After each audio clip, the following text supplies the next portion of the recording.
So, Sinead, again, to Wendy's point, in completely different circumstances, we saw Luka versus Ant-Man last year. No more Karl Anthony Towns. Luka's not even on the same team anymore. How much will this series come down to that matchup? I think it comes down to that matchup exactly because Anthony Edwards is going to come for people's heads come postseason. We have known that this is the the time of basketball that matters the most for him. He's taken it up another level. When people look at him leading the NBA in made threes, I think people are like, oh, he loves to shoot the ball. No, to me, that actually shows he wants to be sustainable. He doesn't necessarily want to have to go down and mix it in the paint over 82 games because when it matters most, he wants to be at full strength. And now he's got that in his bag. Plus, he's got Julius now playing better brand of basketball. They need their two isolation scorers, that tandem of Julius and Ant, to show up. And then most importantly, as you mentioned, Marcus, like the ability for them to hopefully hold strong with their bigs. Because we know the Lakers are going to try to force small ball, get Rudy off the floor. That has been the question mark for them, the T-Wolves, the last few years. It's going to be fun. We have a few days before the series starts so we can dive into it. But at first blush, which way do you lean, Lakers or T-Wolves? I got to lean the Lakers, man. I just think, adding those pieces, right, it takes them over the top. When you say Ant and Luka, that kind of X out each other, right? Mm-hmm. Now you get to see what is Julius Randle, the acquisition of Julius Randle, how does he come to play, right? You get to see AR has been playing really well. And quite frankly, I just feel like that the Lakers are a deeper team.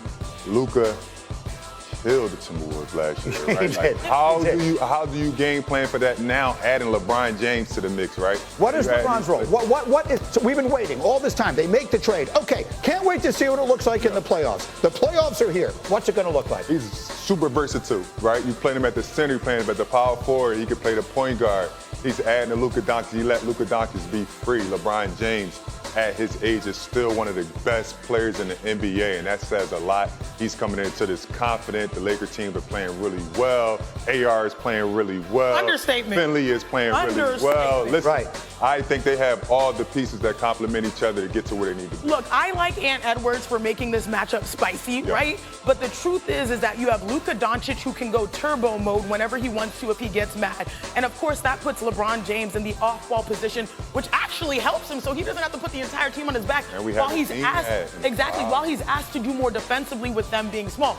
I like that, but most importantly, the best LeBron James teams, you know this, have Kyrie, an off-ball scorer, have a D Wade, an off-ball scorer. Now you got Luka Doncic with size. LeBron doesn't have to carry as much of a load, which means they're going to be lethal. But I love that. Was it you? I can't remember who brought up Austin Reeves. A lot of people question whether LeBron James would be able to be LeBron James with Luka being more dominant. But more importantly, they question, will AR-15 be able to be that guy still? He has exceeded expectations. Oh, yeah. He had a tremendous year.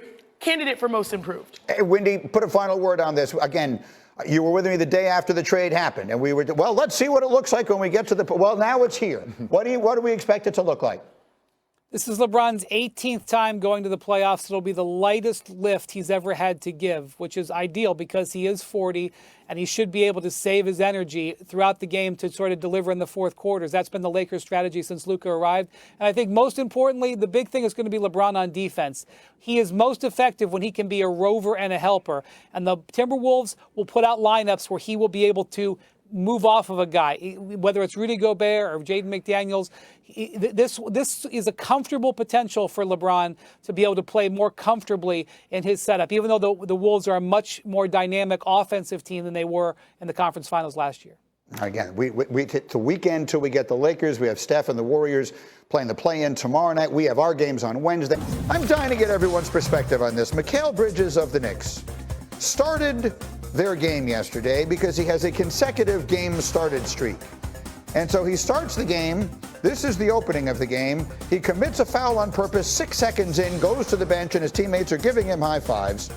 He has now started all 556 games, or at least played in all 556 possible games in his career, which is the fourth longest games played streak to begin a career in NBA history. Now, I guess my question is, can we really say he played this game yesterday? I've looked up a bunch of things, but I will defer. You played in the NBA. Are we cool with him doing this way? I'm very cool with it, right? I think, listen, extend the streak, but what I do have to say is I'm happy that they're even getting a break. They played in every game this season, the 5 stars. I'm happy he's getting a break, but if it's me, I'm doing the same exact thing. You know what it took for him to get a break? He had to play in this game to get his streak, and then he finally got his break. Look, I'm not mad at it because if you think about all teams playing, multiple teams were sitting stars or resting stars or preparing for the playoffs. And I do love this streak because he's an Iron Man in the NBA. I think I was looking at the San Antonio Spurs, who had like jerseys for all their players who played in 82 games. Yeah. Now, I know we're here, like we're trimming the hedges a little bit when it comes to it, but I'm not mad at it because if this were an intentional game, we know he'd be out there. Sure. But I feel like you're stewing though, Greeny. He did the same thing 2 years ago. No, I'm just saying, like, if he. So maybe I'm a little protective of Johnny Red Kerr, who was the Bulls announcer when I covered them, and he's the one whose record, in theory, he's chasing. Red Kerr started the first 844 games of his career.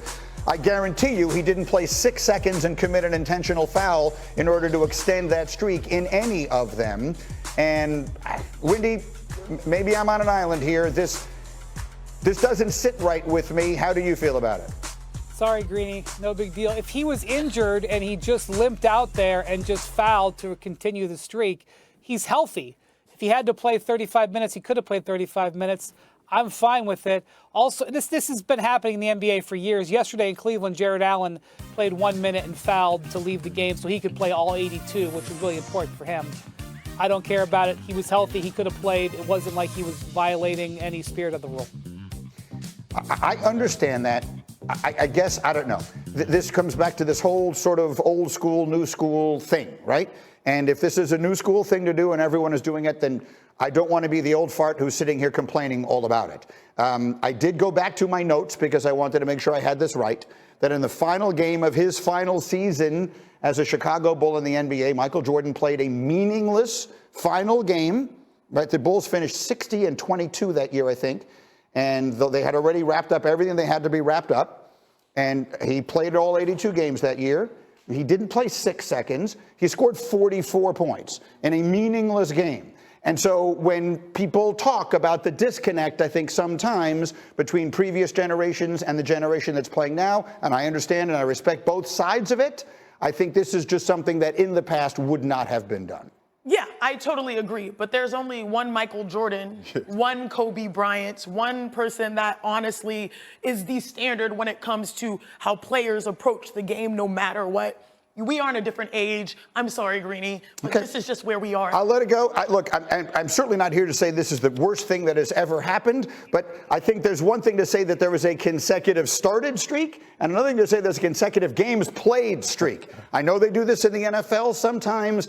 I don't like it there either, but there is a far greater risk of injury there. All right, I'm going to leave it be. Let's move forward. Windy, let's do the Windy.